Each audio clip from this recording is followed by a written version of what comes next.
This lesson is called How to Create Winning Proposals, and it will show you how to separate yourself from the competition so you can stand out and land clients. I'm so excited for this lesson because this will be where I show you exactly how I structure my proposals and how I land clients on a consistent basis. The reason this lesson is important is because in order to be a profitable freelancer, you need to create proposals that actually work. So many people don't have success with freelancing because they don't know how to send proposals that get the attention of clients. It's all about being able to stand out and to make the client want to get in touch with you to learn more. From there, you go through the rest of the freelance sales process that I taught. You will be competing with a bunch of other freelancers on every project that you go after. So if you don't separate yourself, you're just going to be wasting your time with these proposals. I learned this the hard way because I used to not put the amount of time required into each proposal because I thought the more I sent out, the better. But in reality, that's not the way it is. You need to spend the time and you need to focus on quality over quantity. And that is exactly what I'm going to teach you in this lesson. I'm going to show you step by step how to create winning proposals so you can go out there and land clients on Upwork on a consistent basis. We will be covering the overall proposal format, the cover letter, the winning proposal formula, client questions, proposal attachments, key success factors, how proposals look from the client side, and examples of proposals. Everything I cover in this lesson is also included in the winning proposal formula handout. Make sure to refer to this whenever you need guidance on how to craft a winning proposal. First, let's go over the proposal settings. This is where you choose what profile you want to use to submit the proposal with, as well as what specialized profile you want to use if you want to go that route. This is what this section looks like. You won't see the agency option unless you're part of an agency. The reason I have that is because I also have my digital agency attached. So you'll just see the top part, so you can just keep that as is, and then you get to choose whether you want to submit the proposal from your general profile or from a specialized profile. And then it'll show you the amount of connects required to submit that project. A cool feature that they have is that if a job doesn't get filled, it gets refunded. So you get those connects back. What that means is if a client doesn't end up hiring a freelancer on the platform, you'll get those connects back. So you can use those to apply to other jobs. Next, the job detail section is the actual job post itself, which contains the description of what the client's looking for, the time frame, and the type of freelancer needed for the project. That is this section. As we went over in the Upwork job search demonstration, you can see that this is where they either go above and beyond and describe the project in detail, or they just list out a couple of things because they're in a rush. Make sure you're only applying to those jobs that they took the time to fill out the job description, and make sure you're referring to all of the job details when you go and build out that winning proposal. Next is the terms section, and the terms section is where you place the bid for the job. So if it's hourly, you choose an hourly rate, and if it's the fixed price, you choose your overall bid for the fixed price along with the different milestones you want to offer. So this is what it looks like on the hourly basis, and it'll show you what your profile rate is just to remind you, and you get to pick. So this is where I said in the beginning, you don't need to charge or bid on projects with your profile rate. You can bid any amount you want. And then Upwork will show you the Upwork service fee that they take out, and it'll show you how much you'll actually get in your pocket, which is just a nice little calculation that they do for you. And remember, those amounts go down the more you earn with a client. So this is the data for the first 500 you make with the client. Then in the additional details section, That's where the entire proposal actually lives. So that is where you put in your cover letter, you answer all the questions that the client asked, and then last but not least, you can attach up to 10 files to supplement your proposal. This is yet again another way you can separate yourself from the pack. A lot of freelancers aren't taking the time to put together files and attachments to send with their proposals. So we're going to go over what that looks like and what type of attachments you can use to really stand out and land clients. This is what the additional details section looks like when there aren't any client questions that are asked. It'll just show you a cover letter section and then an attachment section. From there, you can just drag and drop, or you can click the upload project files and you can attach up to 10 files under 25 megabytes each. And then once you're ready, you just click submit proposal and your proposal gets sent to the job post to that client. And now I'm going to show you how to craft a winning proposal using the winning proposal formula. This is how you can create cover letters and answer client questions in a way that differentiates yourself and provides tremendous value right from the start. Follow this formula when you're writing your cover letters, when you're answering your client questions, if you want to succeed.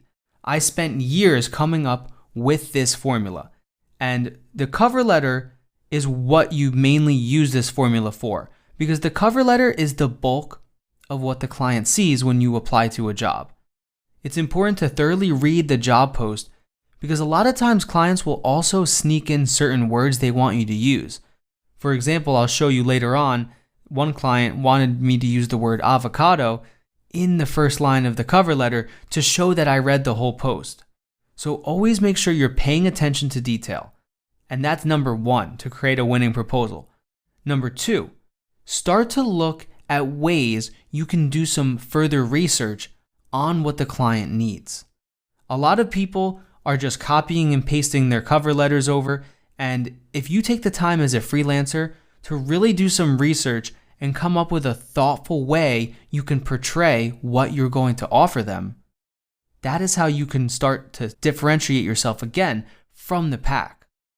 So don't copy and paste anything. Spend time on every single proposal you send out. Make sure they're 100% unique. And now I'm going to show you how a profitable cover letter is structured. So it all starts with the attention snagging opener. This is also known as a pattern interrupt. And what this does is it separates what your proposal looks like from the rest of the proposals. So a lot of people use the same words, they're very monotonous, and nothing stands out, especially when you're sifting through a bunch of different job applications. A lot of people will just go on Google, search what the best thing to say in a cover letter is, and they'll paste that right into their cover letter. So you need to make sure you do the opposite of this. You need to use words that get attention from potential clients. They need to open up your proposal. So if you don't do this part correctly, the rest of your proposal doesn't matter. That is why this is the first part of a winning cover letter and of a winning proposal. You need to make sure you get this formula down correctly in the right order so you can have the most success possible. The attention snagging opener can be a sentence all the way up to a paragraph, and it's a way for you to separate yourself by showing that you are different, you can provide value, and you are the one that they should without a doubt get in touch with first. And then you are going to start delivering some of the work for the client. This is the most impactful part of a winning proposal, and this is one of the biggest secrets that I will be sharing with you. This helps you separate yourself immensely. Your whole goal is to engage with the client and to get a conversation started. You want to have a conversation with them because that lets you qualify them and see if you're a good fit for each other. But in order to even have that convo, you need to separate yourself from the pack. The truth is, every freelancer out there is talking about how great they are, how much experience they have, and why the client should choose them. However, I don't suggest going that same route. You're just going to blend in with the pack. Instead, I say take a turn, go on the unbeaten path, And don't talk about how great you are, but show the client how good you are. Show them by delivering some of the project for them. Now, this doesn't mean you go out and you complete the full project and spend a full day on it, but what it does mean is you take some time to show the client you're not just using words, you're also using action to show them why you're the best fit. When you start to think of it from the client's perspective and you understand that they're comparing multiple different freelancers, it's very easy to understand how easy it is to overlook a freelancer even if they might be a good fit. There's just so much competition out there. But in order to be a profitable freelancer, you need to have a way to break through that competition. And when you're able to deliver value and start to deliver some of the work for the client in your proposal, that's when you will start to have the most success. And it took me so long to figure this out. But once I started to show the client, I'm not just in it for the money, I'm not just saying how good I am, I'm showing the client by getting some of the work started, that's when clients started reaching out to me on a much more consistent basis. Now you might be asking yourself, what does delivering the work look like? The answer is it looks different based on what skill you're providing. So a couple examples are, number one, if you're providing copywriting and the client is looking for a blog or an article written, you can write the introduction for that article. And you can still follow the formula that I'm laying out and grab their attention with an attention snagging opener and then go right into what you would deliver as the intro to that article. This is a great way to show the client what kind of work you're able to deliver them, and it will separate yourself and increase the likelihood that they'll get in touch with you for an interview. Another example is if it's a Google Ads project and they're looking to build a search campaign. You can do some of the keyword research for them, and you can reach out with that keyword research and a couple suggestions of how you would structure the campaigns. All of these examples are supposed to start to shift your thinking. Don't just write a cover letter like it's your resume and you're just talking about how good you are. Focus directly on the client's project that they need done and how you're going to solve their problem. Another example is if the client is looking for a website or a landing page built. What you can do is put together a preview, a mock-up, or some wireframes and send that over to them as an attachment with the proposal. This will help them get an idea, once again, if you're a good fit for them. And if you deliver high quality work, chances are they'll be very likely to hire you over another freelancer that didn't do any work up front. Because in today's marketplace, everyone is very hyper-focused about the money, how much it's going to cost. And if you can put that aside for a second and focus on the value, like we covered in the price myth, once that value is at a high enough amount, the client will be happy to pay you whatever your fee is because you're solving their problem and delivering value. After you start to deliver the work for them, that's when you want to go into including relevant experience or any testimonials that you have. This is another important part because after you've grabbed their attention and then after you've started to deliver the work for them, now you need to directly include some outside data in your proposal so that can build more credibility with the client for you. And even though Upwork does show your profile, and if you have some reviews on there, they will show up, that's not until later down on the page. So the cover letter is the first thing the client sees. And if you can include some relevant experience right after you've already delivered the work, that is just another way you're standing out and you're reinforcing that you're a good fit with the client. If you're just starting out, don't worry. You don't need to have this necessarily. Instead, you can use some third-party data. So back to our example before, if you're speaking about copywriting, then you can give some third-party data about why you wrote the intro the way you did. Maybe you can write about how you use the keyword a certain amount of times and how that can benefit. Get creative here. But the goal is ultimately to include some outside data or outside testimonial that helps you look better. You can say that you're the best, you can even start delivering the work, but until you start to nail all of these different things down, you won't have the most amount of clients reaching back to you as you could if you follow these steps. Another way you can include third-party data is, for example, if you're doing the web design example, you could also reach out in addition to with your wireframe or your mockup, but also why you designed the project the way you did. Maybe it will increase conversion rates, or maybe you have a different mobile design that you have for them that will help get more people in touch with the company. It doesn't matter. What matters is you're providing some sort of outside data. After that, then you want to summarize your overall approach to the job. This is meant to be a brief overview and helps build even more credibility. By summarizing how you want to go about the project and how you're going to approach it, you're not only showing the client that you're thinking ahead, but you're also showing them that you have the ability to think critically and to plan a project out in multiple phases. So many freelancers are just so excited to get a client's money and get the project started, and not many of them are thinking about the long term. So once again, if you can break down the project into multiple phases and show the client you're not just in it for the money, but you're in it to provide them value for the long term and create a relationship that's profitable on both sides, this is the type of thing you need to do. This is how you can start to structure your proposals so you start winning jobs and you don't have to waste that time and get frustrated sending dozens of proposals out and never hearing back. To end a winning proposal, you always need to finish with a clear call to action that builds urgency. And the way I do it is I always ask them if they're available to speak today. Doesn't matter if I apply to a proposal at 10 o'clock at night, I'm always going to ask them if they're available to speak as soon as possible. Every time you send a proposal out, it needs to have that call to action at the end. And that's what tells them what to do next. Even though it might be obvious, you need to literally ask them in your proposal, when can we talk? When can we meet? I think I'm a great fit. When can I show you what kind of work I can deliver?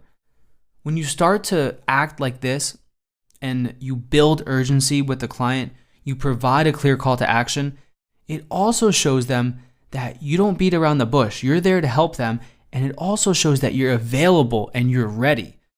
A lot of freelancers don't always spend enough time building that urgency with their potential clients. And what happens is you might have a good conversation with the client, but nothing is finished and nothing is finalized until they actually sign the deal and the money's in your account. When you build more urgency, you're able to win more jobs because you show them you're hungry for their business. It also lets the client know you're ready to start right away. A lot of freelancers, especially once they get more experienced and busy, forget about how important speed is. And that's another way you can differentiate yourself. Even if you don't have much experience, focus on speed. It is vital in every area of freelancing. So now you know the winning proposal formula. And this is all dependent on you taking action and putting this into work. Don't copy and paste your proposals. Break them out into these 5 sections. And this is all in the winning proposal formula PDF handout. So have this open next to you as you're filling proposals out, as you're answering client questions. You can also separate some different parts of this into different client questions if they ask a bunch of them. The goal is to put together a proposal that has so much value in it, the client almost feels obligated to reach out to you. That is the way you can land more jobs on Upwork and send out winning proposals. Going over in more detail the client questions in the proposal, for these, what I like to do is to be sure you're spending the time that's necessary to answer them to the best of your ability. I like to write at least a paragraph or 2 for each question because it shows the client that I took the time to fully answer all of their questions. There's a reason they included them in the first place. And when you separate yourself from the pack by answering these in an in-depth way where you're not rushing through them, it's another way to stand apart from all of the lazy freelancers who answered in a one-word sentence or just one word. If there's not enough information provided in the question, what I like to do is reach out with my initial thoughts and then ask for any additional info I need to answer that question. And this is something else I like to do in the proposal if there's any missing info, because it also shows the client you're not just there to say that you're a great fit no matter what, but you're also making sure that you have all the info needed to make sure you're a good fit and to give them an accurate quote. So every question a client asks with the proposal, make sure to go in depth on it.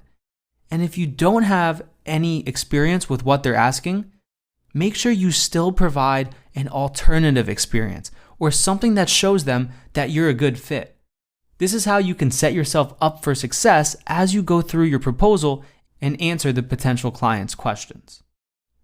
So the next part we are going to go over is winning proposal attachments. And what I have to say about this is that you always need to include attachments with every proposal you send. And especially if you're just starting out, this is how you can separate yourself from the freelancers that don't take the time to do this. Once again, our goal is to stand out as much as possible and build as much trust and credibility as we can. The potential clients don't know us yet. We need to show them why we're the best fit.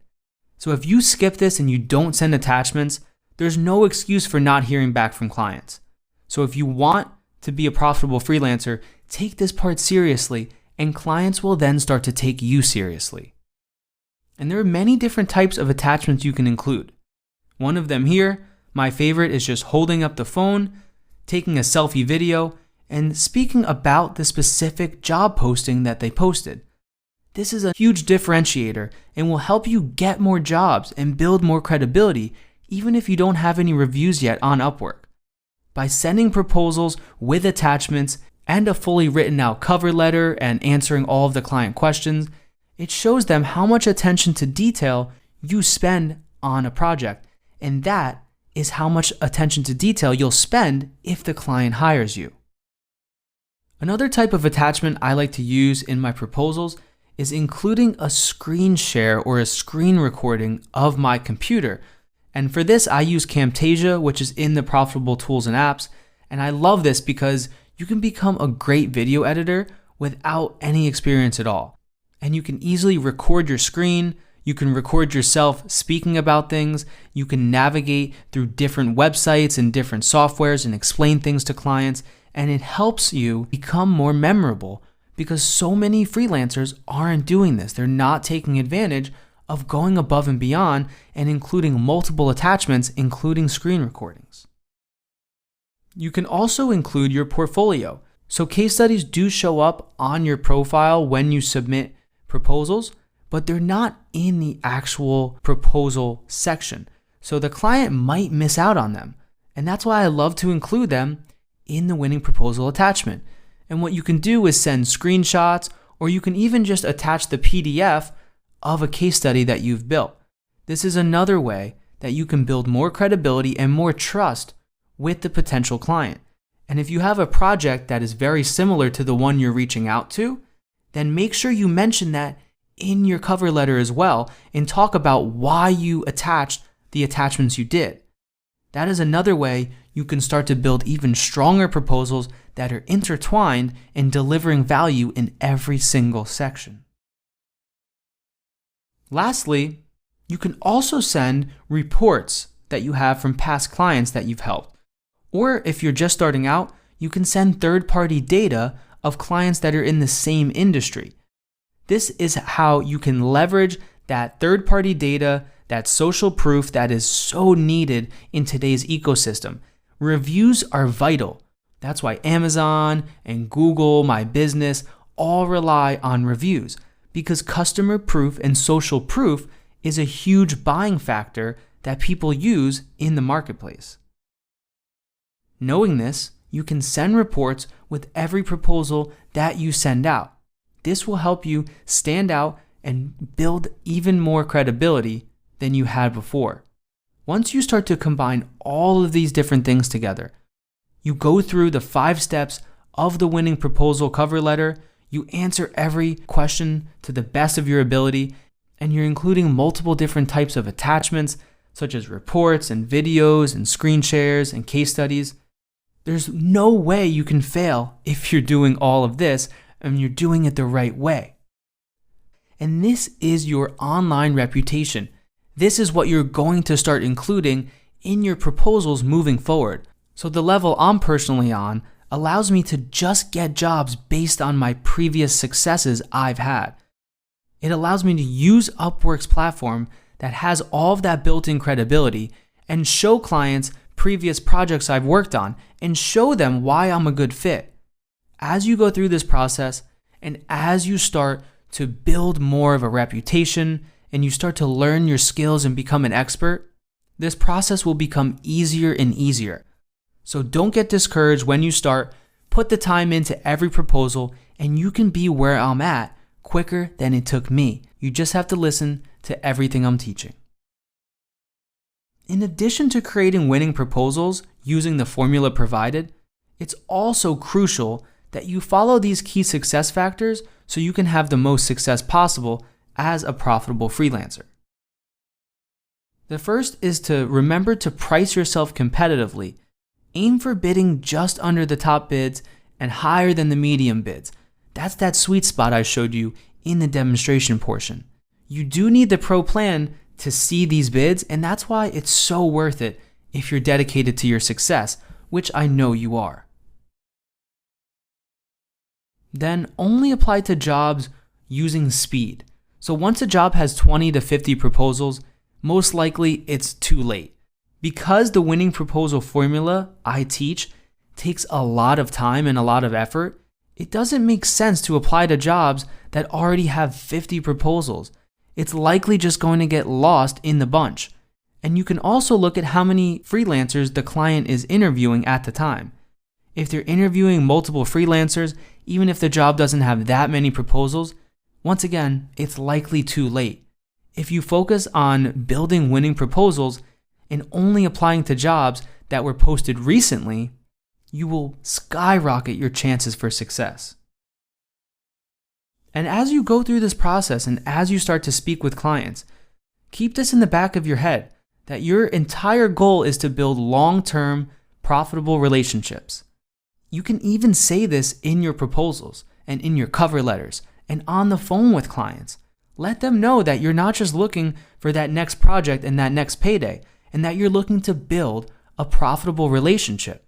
And you want to build just that, a relationship that's good on both ends.